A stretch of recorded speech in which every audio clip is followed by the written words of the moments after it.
Hi there, this is Helen Tarrant. Welcome to another episode of Commercial Property Roadshow. Now, I get a lot of questions asked about what you actually need to know to get into your first commercial property deal, and what are some of the pitfalls that you could avoid by finding out a little bit more about the property or a little bit more about commercial property, and how is the best way to get started. Now, for me, the best way to get started is to actually have some education, but there's some pointers I just want to give you, and I want to give you 3 pointers to get started if you're looking at getting into your first commercial property and you actually don't know how to get started. So number 1 is I want you to research your market. So understand the market you're getting into. So when I talk about that, I find that each area behaves differently. So a property in Adelaide behaves very differently to a property in Melbourne, to a property in Sydney, somewhere in regional Queensland and regional New South Wales. So research your market. So rather than do a blanket search where most people do of Australia, and they just pick randomly a property, then I want you to research the area. So if you decide that you're going to buy in Adelaide, really understand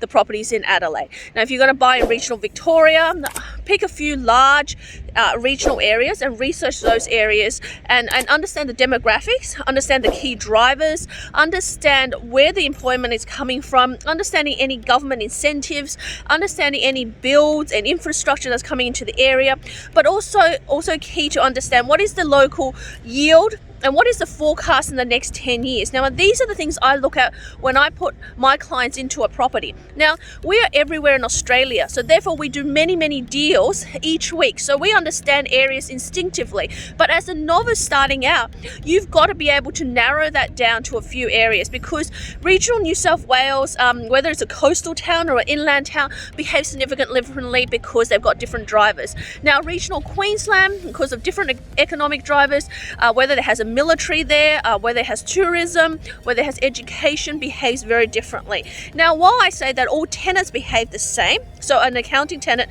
essentially does the same job whether it's in Victoria or New South Wales and Queensland, and the same with lawyers, the town and the demographics are different. So are you looking at, is there migration coming to the area? Is there migration leaving the area?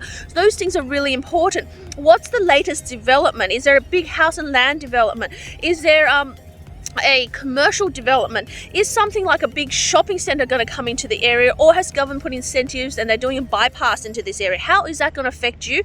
How is that going to affect the walk past traffic or where you're looking at buying? So those are the things that you really need to look at, and you need to research into your towns and that area specifically. So rather than going too broad and don't know where to start, where most people are looking at going, I'm too scared, where do I go?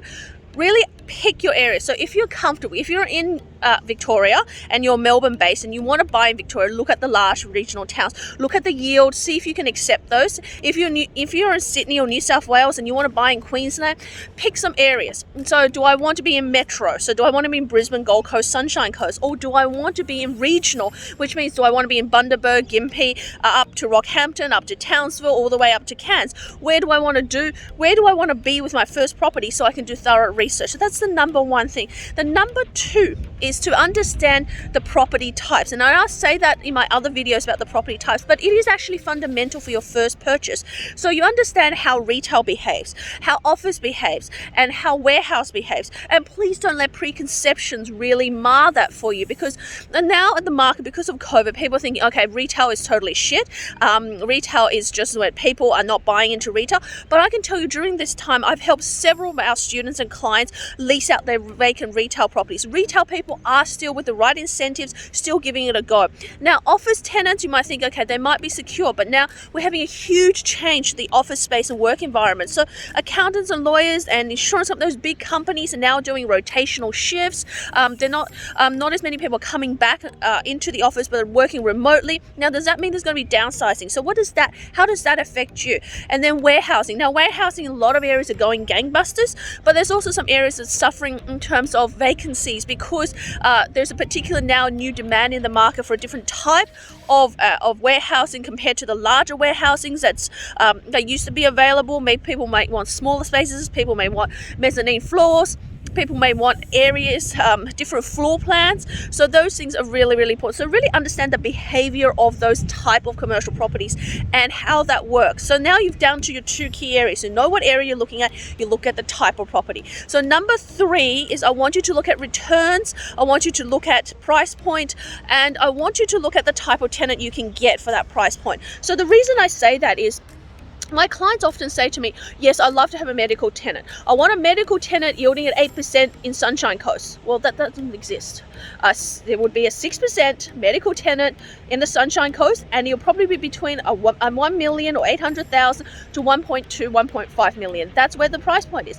But if you are a $500,000 purchaser, so you can only afford 500,000, and you want to have a medical tenant, and you want to be located in, whether in Queensland or whether you want to be buying a tenant in Sydney, you got to be aware that's the yield.